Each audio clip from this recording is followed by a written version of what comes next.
She was known as the cruel billionaire's bride until a stranger exposed her past. Everyone believed she married him for money. The black car stopped in front of the Old Stone Hotel, and cameras flashed like lightning. People whispered her name with sharp voices. Some laughed, some stared with hate. She stepped out slowly, her heels touching the ground like they were too heavy for her heart. She did not smile. She never smiled anymore. Her name was Elena Hart. To the world, she was known as the cruel billionaire's bride. She stood beside Victor Kane, one of the richest men in the country. He was tall, cold, and silent. His face never showed warmth. His eyes looked through people, not at them. Reporters called him ruthless. Employees called him terrifying. Enemies feared him. And Elena was his wife. People said she was just like him. They said she was sharp, proud, and heartless. They said she enjoyed power. They said she looked down on everyone else. They said she sold her soul for luxury. Elena heard it all. She heard it when she walked past hotel staff. She heard it in quiet restaurants. She heard it online where strangers judged her without mercy. She never defended herself. She never explained. She only held her hands together and stayed quiet. Inside the hotel ballroom, everything shined. Crystal lights hung from the ceiling. Soft music filled the air. The room smelled of flowers and expensive perfume. Rich guests laughed and drank, pretending they were happy. Elena walked beside Victor, her arm lightly touching his sleeve. "Smile," Victor said without looking at her. Elena lifted the corner of her lips. It was not real. She felt eyes on her back. Judgment, curiosity, hate. She remembered how different her life once was, but she pushed the thought away. Memories were dangerous. Memories hurt.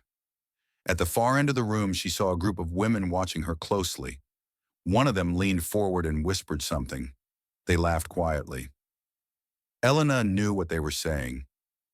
"She thinks she's better than us now. She trapped him. She must be just as cruel." Elena looked down at the floor. Her chest felt tight. Victor moved ahead, already speaking to business partners. He did not notice her slowing steps. He never noticed small things. He only noticed results. Elena followed him like a shadow. She had learned how to be invisible next to him. When the speeches began, Elena stood beside the stage. Victor spoke with confidence, his voice calm and strong. He talked about success, discipline, and control. People clapped. They respected him. No one looked at Elena. She felt both relief and pain at the same time. When the applause ended, she turned and walked toward the balcony for fresh air. The night was cool. The city lights below looked far away like another world. She leaned against the railing and closed her eyes. "How did I get here?" she thought. A soft sound behind her made her turn. A man stood a few steps away. He was not dressed like the others. His suit was simple. His face was calm, but his eyes were alert and deep. "I'm sorry," he said gently. "I didn't mean to disturb you." Elena nodded. "It's fine." He hesitated, then spoke again. "You look like someone who needs air." She gave a small, tired smile. "Don't we all?" The man studied her face carefully, not rudely but thoughtfully. It made her uncomfortable. People usually looked at her with envy or dislike. This man looked at her like he was trying to understand something. "I'm Daniel," he said. "I don't belong in rooms like this." "Neither do I," Elena answered before she could stop herself. She turned back to the city lights. She did not want conversation. She did not want questions. But Daniel stayed quiet. He did not push. He just stood there, sharing the silence. After a moment, he spoke softly. "They don't see you." "Not really." Elena froze. She turned slowly.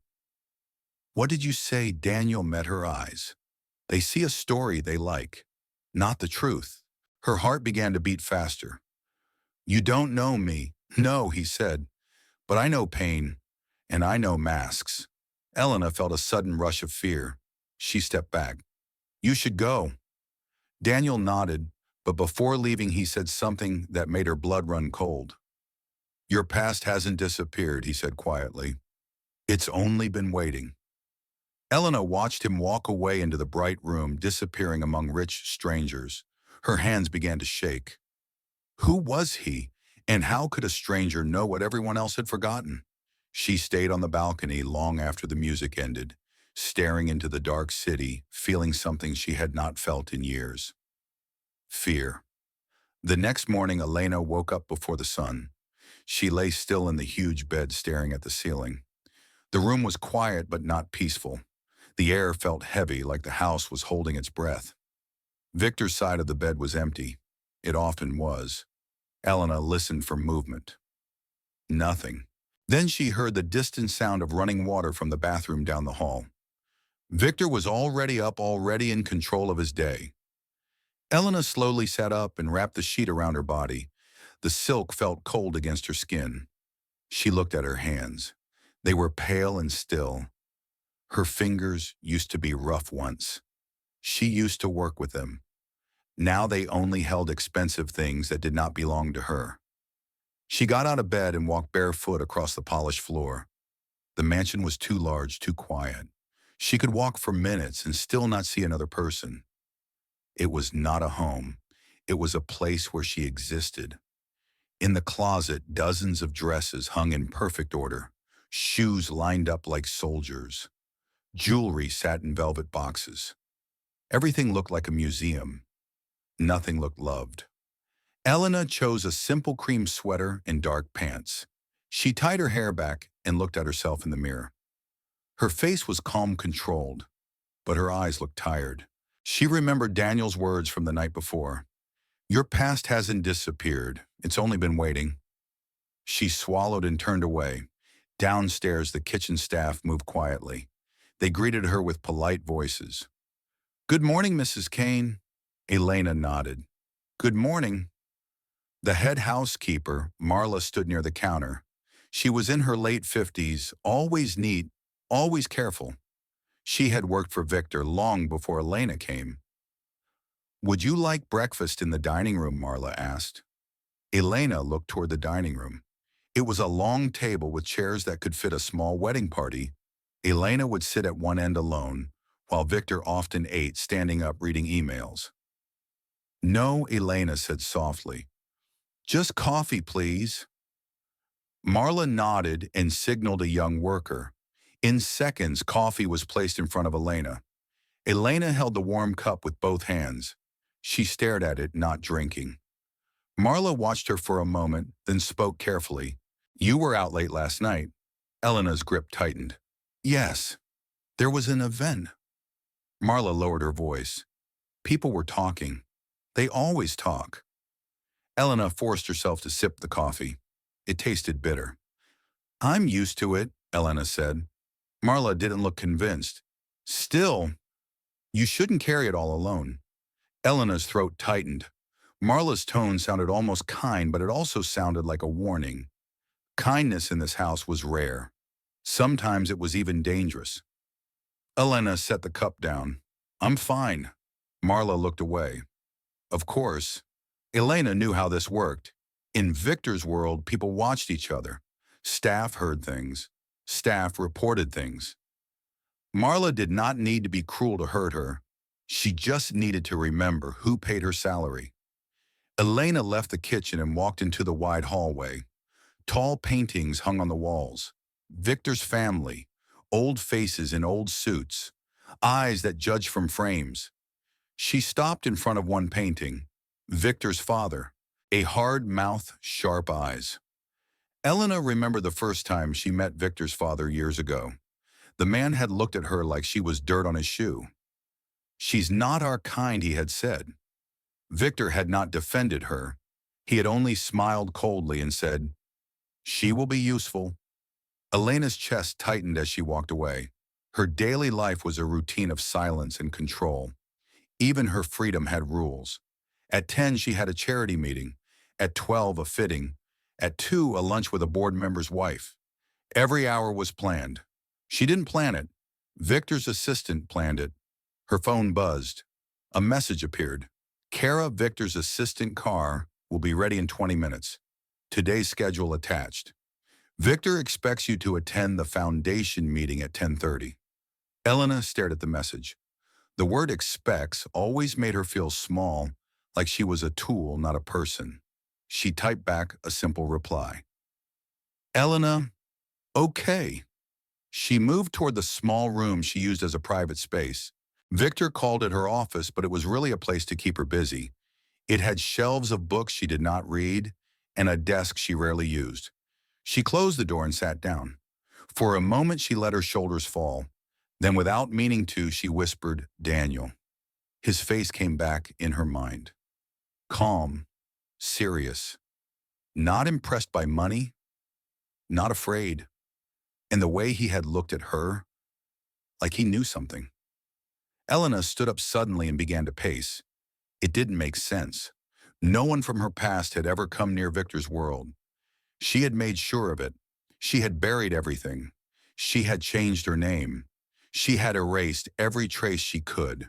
She had done it to survive.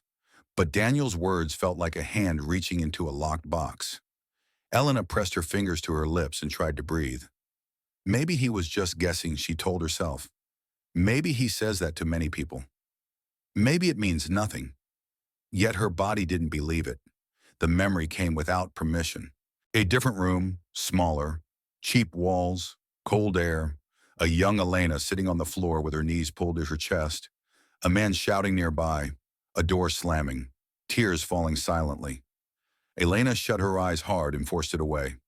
No, she whispered. Not today. Her phone buzzed again. Kara. Also, Mr. Kane will not attend dinner tonight. He has a private meeting. He expects you to be present at the Kane Tower Gala tomorrow night. Elena stared at the words. Victor's private meeting usually meant someone was being punished or controlled somewhere in the city behind closed doors. Elena didn't ask questions anymore. Questions only made Victor's eyes turn colder. She put the phone down. A knock sounded at the office door.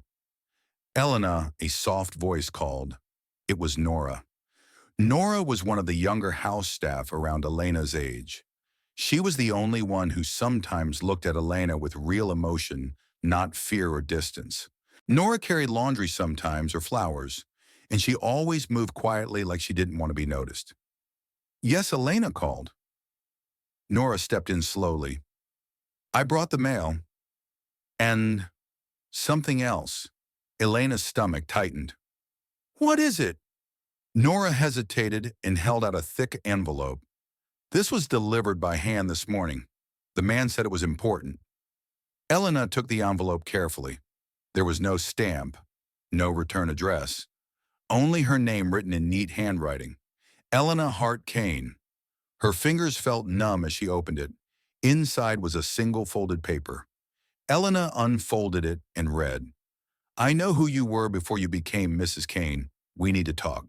Tonight, 8 p.m., Harbor Cafe, no signature. Elena's breath stopped. She read it again. Her hands began to shake. Nora watched her face. Mrs. Kane. Are you okay? Elena tried to speak, but no sound came out at first. Who delivered this, Elena? Asked her voice thin. Nora swallowed. I didn't see his face clearly. He wore a dark coat, but he looked normal, not like security. Elena stared at the note like it was a knife. Harbor Cafe. She knew that place. It was outside Victor's usual areas. It was not a place rich people went. It was quiet near the water where working people ate. Her mind raced. Was it Daniel, the stranger from last night, or someone else, someone from her past? Her throat felt dry. She forced herself to breathe. Thank you, Nora, Elena said, trying to sound normal. You can go. Nora didn't move. If someone is threatening you, no, Elena said quickly. Too quickly. It's nothing. Please go. Nora looked hurt, but she nodded and left the room. Elena closed the door and leaned against it. Her heart pounded so hard it almost hurt. She should throw the note away. She should pretend she never saw it. She should tell Victor's security team. But the thought of Victor knowing made her stomach twist. Victor did not protect people. He used information. He punished weakness. If Victor learned Elena had a past that could damage him, he would not hesitate. He would destroy her. Elena looked at the note again. I know who you were before you became Mrs. Kane. Her chest tightened with fear and something else, a strange, painful hope. Because part of her wanted someone to know. Part of her was tired of being a silent ghost. She stared out the window. The day was bright, but she felt like she was sinking into cold water. At the charity meeting later, she smiled when she was supposed to. She shook hands, listened, nodded. People praised her dress, her poise, her grace. No one saw her trembling inside. At lunch, she barely touched her food. A woman across the table laughed and said, Elena, you're so disciplined. No wonder Victor adores you. Elena forced a laugh. Victor adores you. If only they knew. The day moved slowly, like a long nightmare. Every sound felt sharp. Every face looked like a threat. When evening came, Elena stood in her room and stared at the mirror again. She changed into a plain coat and simple shoes. She chose clothes that did not scream billionaire's wife. She wanted to disappear into the city. Her phone buzzed. A message from Kara again. Kara Security says the East Gate camera was briefly offline this morning. Mr. Kane wants to know if you noticed anything unusual. Elena's breath caught. Camera offline. Someone delivering the note. It was connected. She typed carefully. Elena, I didn't notice anything. She sent it and held the phone tightly. Then she looked at the note one more time. Harbor Cafe, 8 p.m. Elena's whole body screamed to stay home, but another part of her, a buried part, whispered back, Go. Find out who is pulling at the thread. At 7:30, Elena walked quietly down the hallway. The house was busy but not loud. She passed Nora, who looked up with worried eyes. Elena avoided her gaze. At the side door, Elena paused. She listened. No footsteps. She opened it and stepped out into the cool evening air. For the first time in a long time, she walked alone. Her car was not waiting. She called a taxi from outside the gates like a normal person. When the taxi arrived, she climbed in and gave the address. As the mansion disappeared behind them, Elena felt both fear and relief. The city lights began to appear. Her stomach twisted as the taxi neared the harbor. She checked the time. 7:58 p.m. Her hands were cold. When the taxi stopped, she paid quickly and stepped out. She saw the small cafe near the water. Warm yellow light glowed inside. A few people sat at tables talking softly. Elena's heart hammered. She pushed open the cafe door. And then she saw him. Daniel sat alone at a corner table waiting. He looked up. And in that moment, Elena understood something terrible. He had not found her by accident. He had come for her on purpose. Daniel had arrived at the Harbor Cafe early. He chose the corner table because it faced the door in the water at the same time. Old habits stayed with him. He liked to see exits. He liked to know who was coming and who was leaving. The cafe was small and warm. The floor was worn. The smell of coffee and fried food mixed in the air. It was the kind of place where people talked about real problems. Rent, work, family, not stocks or power. Daniel liked it. He wrapped his hands around a mug of black coffee and stared out at the dark water. Boats rocked slowly at the dock. The sound was steady, calming. He breathed in, then out. She will come, he told himself. He remembered the first time he had seen Elena again. Not last night at the gala. Earlier, much earlier, weeks ago. He had been sitting in his small apartment surrounded by old files and notes. The room was quiet except for the ticking of a cheap wall clock. Papers were spread across his desk. Names, dates, photographs. One photograph lay face up in front of him. A young woman, thinner, tired eyes, long dark hair pulled back badly. She stood in front of a shelter building holding a paper cup. Her name on the file was not Elena Hart. It was Elena Morales. Daniel rubbed his face and leaned back in his chair. "So you survived," he had whispered. Daniel was not a rich man. He did not belong in galas or mansions. He worked as an investigative journalist, though many people now called him a troublemaker instead. He followed stories others were afraid to touch, and Victor Kane was one of those stories. Daniel had been following Kane's business for years. Labor abuses, quiet settlements, disappearing witnesses. Every time Daniel got close, something stopped him. Editors pulled back. Sources went silent. Then one night he found her, not by searching for her, by accident. He had been reviewing documents connected to an old domestic abuse case that had been buried. The victim had disappeared from the system. No death record, no new identity in public files, just gone. The name caught his attention. Elena Morales. Something about it felt unfinished. He followed the trail slowly, carefully. Shelter records, hospital visits, name changes, legal gaps. Then he saw her face again, on a news site, standing beside Victor Kane, wearing a white dress, smiling like a stranger. Daniel's chest had tightened. He compared the photos again and again. The woman in pain and the billionaire's bride. Same eyes, same scar near the eyebrow, almost hidden by makeup now. Daniel knew then that this was not just a business story. This was a human one. He did not approach her right away. He watched from a distance. He learned her routine. He learned how controlled her life was. Cameras, guards, schedules. And he learned something else. She was not cruel. People who were cruel did not move the way she did. They did not look at the ground when others laughed. They did not flinch when voices rose. Daniel saw fear and silence. So he planned carefully. He attended the gala with a borrowed suit and a false name. He waited for a moment when she was alone.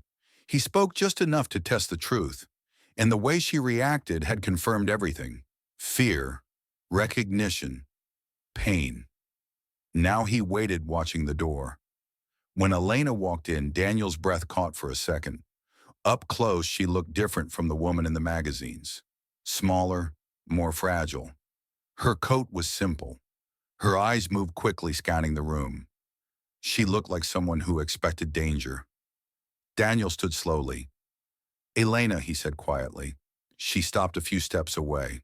Her face was pale. "It was you," she said. "You sent the note." "Yes." Her eyes flashed with anger. "You followed me. You broke into my life." "No," Daniel said firmly. "I found the truth that someone tried to bury." She clenched her fists. "You don't understand anything."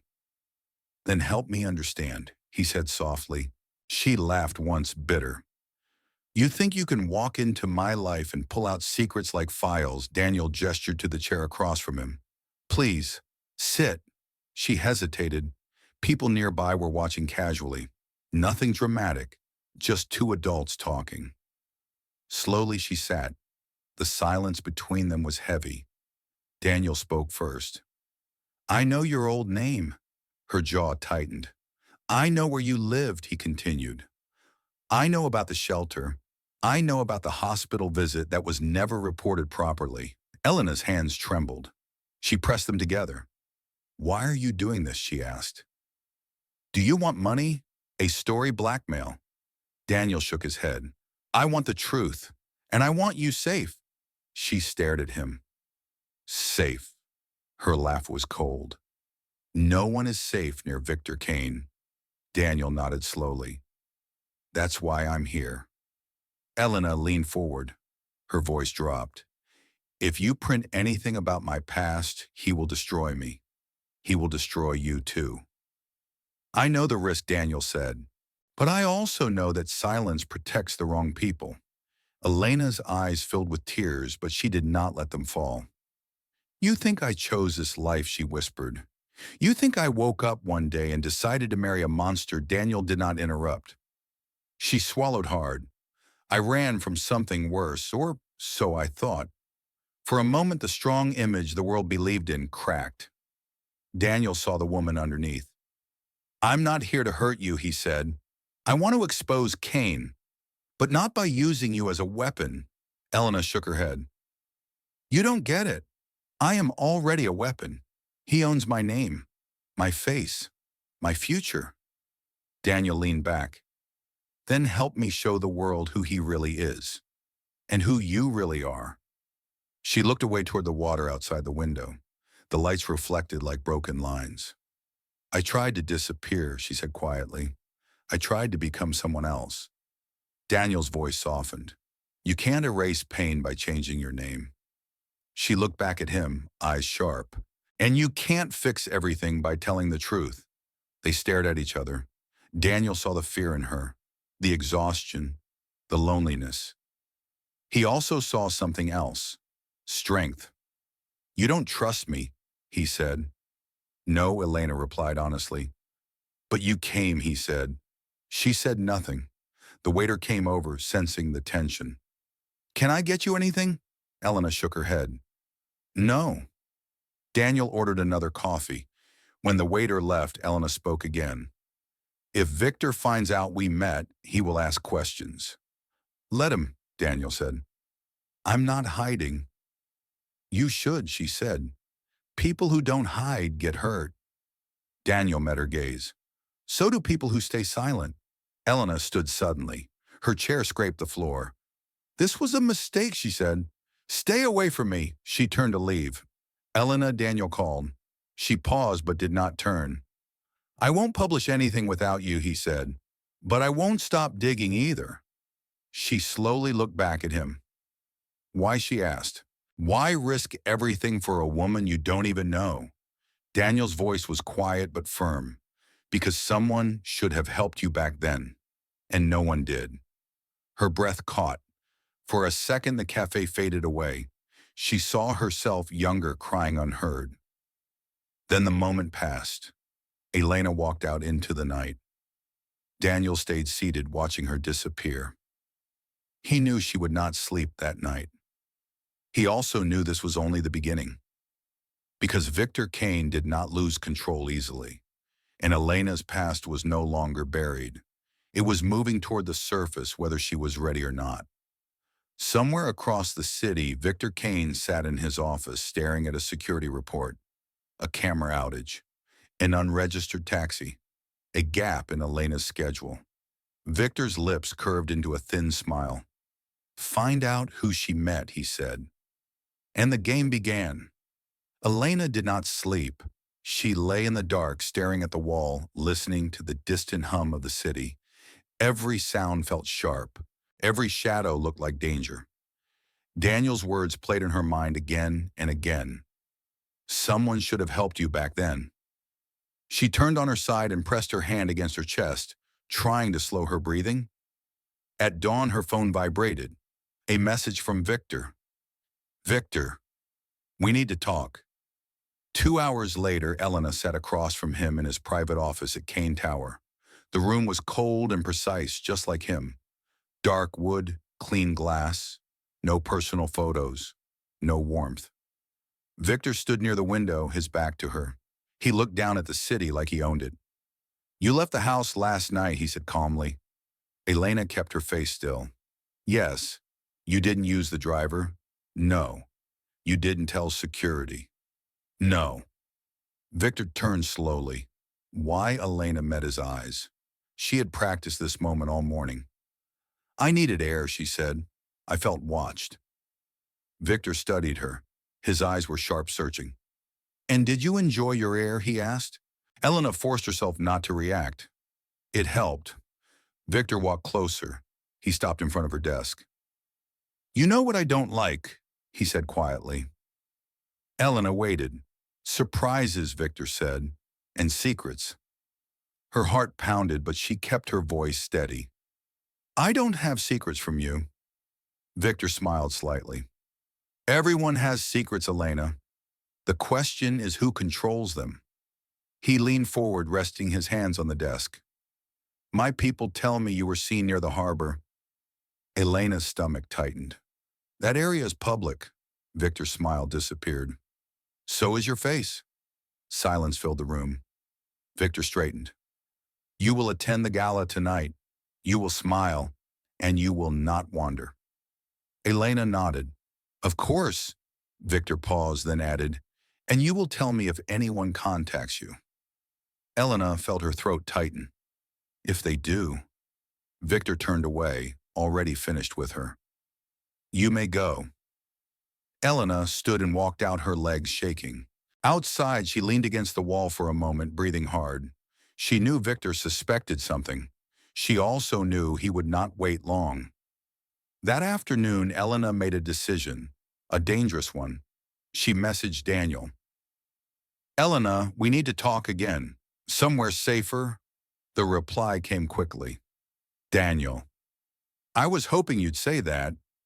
They met later in a small public library near the river. It was quiet, full of students and old people reading newspapers. Cameras were visible. It was harder to disappear someone there. Elena sat across from Daniel at a long table. I don't have much time, she said. Daniel nodded. Victor knows. He suspects, she corrected. That's worse. Daniel leaned closer. Then we move faster. Elena closed her eyes briefly. You don't understand what you're dealing with. I do, Daniel said. I've seen the files, the settlements, the threats. Elena opened her bag and pulled out a small envelope. Daniel's eyes narrowed. What's that, insurance? Elena said. Things I kept hidden. Documents, messages, names. Daniel froze. You've been collecting evidence. Elena laughed bitterly. Living with Victor teaches you survival.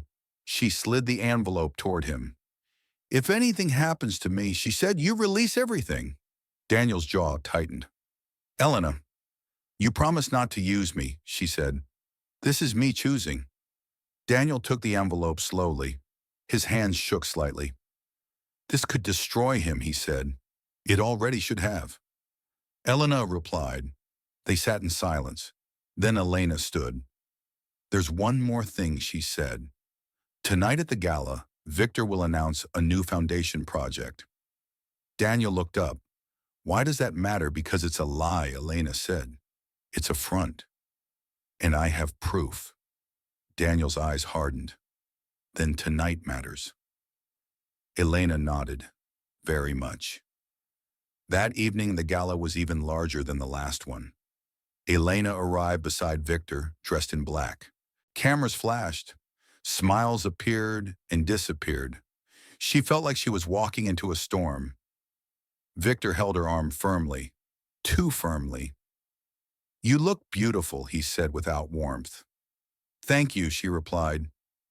Inside, Daniel watched from the edge of the room, blending in. He held a small recording device in his pocket. Victor stepped onto the stage. My friends, he began, voice smooth tonight. We celebrate growth, responsibility, giving back. Applause followed. Elena stood beside him, her heart pounding. Victor continued. The Kane Foundation will fund housing projects for women in crisis. Elena felt sick. Women in crisis. She knew the truth. As applause grew, Elena took a small step forward. Victor's eyes flicked toward her. She lifted the microphone. There's something I need to say, Elena said. The room went silent. Victor's hand tightened on her arm. Elena, he warned quietly. She looked at the crowd. Faces blurred. I am not who you think I am, she said. And neither is my husband. Gas filled the room. Victor leaned close, his voice low and dangerous. Stop. Elena pulled her arm free. I was once a woman in crisis, she continued. In this foundation, Victor grabbed the microphone and turned it off. Security moved forward. Elena's heart raced, but she stood her ground. Daniel stepped forward from the crowd. He raised his voice. The truth is coming out. Victor's eyes locked onto him. For the first time, Victor looked uncertain. Elena met Victor's gaze. This is my choice, she said quietly. And in that moment, her life changed forever. The gala ended in chaos. Security surrounded the stage. Guests whispered, phones lifted, recording everything. Victor's calm image cracked for the first time in public. Elena was escorted out through a side exit, not gently. Victor did not touch her again. He did not need to. His silence was worse. Outside cold air hit her face. Flashing lights followed. Mrs. Kane, what did you mean by that? Is your marriage in trouble? Elena did not answer. A car door opened. She was pushed inside. The door slammed shut. The ride back to the mansion was silent. Victor stared out the window. Elena stared at her hands. When they arrived, Victor spoke only once. You will stay in your room, he said. We will discuss this later. Elena knew what that meant. Later meant pressure, threats, control. But something was different this time. She was no longer completely alone. The next morning, headlines exploded. Billionaire's wife disrupts gala mystery behind Elena Kane Foundation. Fraud. Victor's team worked fast to control the damage. Statements were released. Stories were buried. Some articles disappeared within hours. But not all. Daniel published his first piece. It was careful, respectful. It did not expose Elena's full past. It exposed Victor's lies, shell companies, fake charities, money trails. Elena read the article in her room, her heart pounding. For the first time, the story was not about her being cruel. It was about her being silent. Victor did not come to her that day or the next. Instead, his lawyers did. A woman in a gray suit sat across from Elena in the mansion's small meeting room. You embarrassed Mr. Kane, the lawyer said calmly. That has consequences. Elena met her eyes. I told the truth. The lawyer smiled thinly. Truth is flexible. They offered her a deal. Silence in exchange for comfort. Remain his wife. Appear smiling. Live well. Elena felt tired. I want a separation, she said quietly. The room went still. The lawyer laughed once. That's not realistic. Elena's voice shook, but she kept going. I have evidence, and people watching now. The lawyer's smile faded. Outside the room, Nora waited. When Elena stepped out, Nora whispered, I saw the news. Elena nodded. You were brave, Nora said softly. Elena felt tears rise. She turned away quickly. Days passed. Elena stayed under watch, but Victor could not lock her away completely. Too many eyes. Too many questions. Daniel visited once carefully in public. They sat on a bench near the river. You did something incredible, he said. Elena shook her head. I'm terrified. That means it mattered, Daniel replied. She looked at him. What if he destroys me anyway? Daniel met her gaze. Then he will have to do it in the light. They shared quiet moments like that. Short conversations, messages exchanged carefully, trust built slowly. Elena began to feel something she had not felt in years. Respect. One afternoon, Elena volunteered quietly at a real shelter, not as a donor, as a helper. She folded clothes, served soup, listened.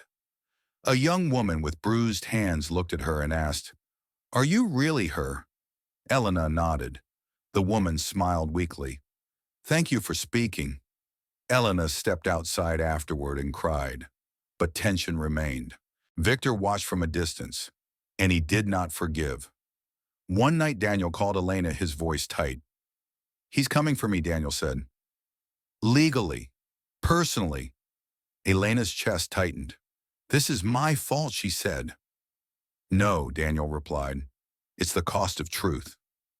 Elena looked out at the dark city. For the first time, she asked herself a dangerous question. What if she deserved more than survival? And somewhere deep inside, fear answered back. Victor Kane did not attack loudly. He attacked quietly. The first move came on a Monday morning.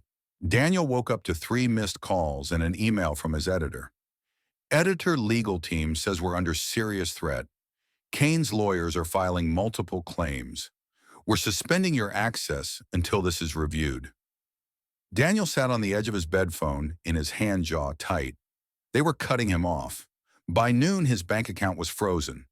By evening, his landlord called to say there was a problem with his lease. By night, Daniel understood the message clearly. Victor Kane was closing the walls. Daniel called Elena. She answered immediately. "They're shutting me down," he said. "Fast." Elena closed her eyes. "I knew he would." "I'm not backing out," Daniel said. "But he's trying to isolate me." Elena's voice trembled. "Then let me help." "Helping me means putting yourself in direct danger," Daniel replied. Elena said nothing for a moment. Then she spoke steady and low. "I've lived in danger for years. I'm done pretending." The next day, Elena received a formal notice. Victor was filing for full control of shared assets and questioning her mental stability. Elena stared at the paper in disbelief. "They're saying I'm unstable," she whispered to her lawyer. The lawyer nodded. "This is a classic move. They want to silence me," Elena said. "Yes," the lawyer replied gently, "by making you look unreliable." That evening, Victor finally came to see her. He stood in the doorway of her room, his face calm, his eyes cold. "You've caused enough trouble," he said. Elena sat on the bed, her back straight. "You caused it yourself." Victor stepped closer. "You think people care about truth. They care about power." Elena met his gaze. "And you're afraid of losing it." For the first time, Victor's control slipped. "You were nothing before me," he said sharply. "I gave you a name." Elena stood. "You gave me a cage," she said. "I survived it." Victor's voice dropped. "If you continue, I will ruin you." Elena felt fear rise, but she did not step back. "You already tried," she said. Victor stared at her for a long moment, then turned and walked away. The next blow came harder. Old photos appeared online. Elena younger, bruised, crying outside a shelter. The captions were cruel. She played the victim. She married for money. She's lying now, too. Elena sat on the floor, her phone shaking in her hand. The past she had buried was now exposed, twisted. She felt small, exposed, ashamed. Daniel rushed to her side that night. He found her sitting silently in the dark living room. "I'm so sorry," he said. Elena looked up at him, eyes empty. "This is what I was afraid of." Daniel knelt in front of her. "You did nothing wrong." She shook her head. "The world doesn't care." Daniel hesitated, then spoke carefully. "Then we make them care," how Elena whispered. Daniel pulled out a folder. "The full story," he said. "Your voice, your choice." Elena stared at it.